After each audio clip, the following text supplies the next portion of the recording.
Is your view on home ownership wrong? Look, I get it. Most of us, when we buy a home, we're just so excited that it's ours. We get to kind of do what we want with it, paint walls and change this and change that. And then it creates stability. So for some of us, it just helps our ego knowing that, man, I own that home. It's mine. But what that does is mean that we typically spend more into it that we'll never get back, or it would end up being a net loss.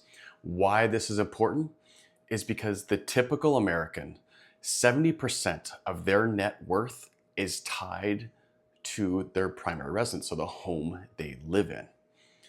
And understanding that the home isn't just where you live, it's a tool to build wealth, is where most people's perspective on home ownership is wrong.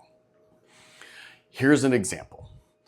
So the more you can reduce your tax burden, the more financially savvy you become.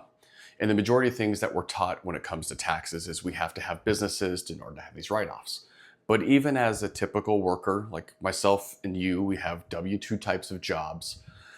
We don't have a lot of tax incentives, but we get to write off the interest we pay. That's also why interest shouldn't be as much of a priority when it comes to buying a home as most people say, because you get to write that off, creating phantom cash flow, overall reducing your taxable income. The other part that you get within the home for more tax advantages is if you sell and you're single. Now, laws change, so this could change depending on when you watch this, but at the time of this video, if you're single, you can keep 250 grand tax-free. If you're married, it's 500. Once again, it's as the time of this recording, it can change. But there's nothing else that you could do that with. You can't do that with your car. Like, it's not tax-free.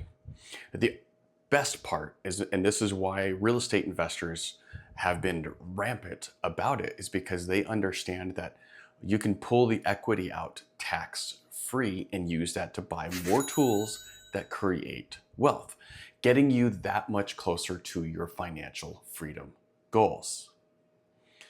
So this is why it's very important who you're working with when it comes to who you're working with to buy your home, right? Your agent and the finance guy, the mortgage guy.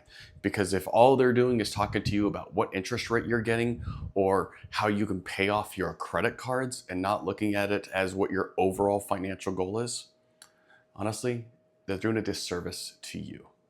So if you are in the market and looking to buy, sell, refinance or whatever, and you want to have a financial conversation about it and where your goals are, let me know, send me a message, send me an email, you know where it's at. Subscribe to this channel if you got something out of this. And if you're open to really thinking differently about everything we've been taught about money, this is definitely a great channel for you to start and to keep watching.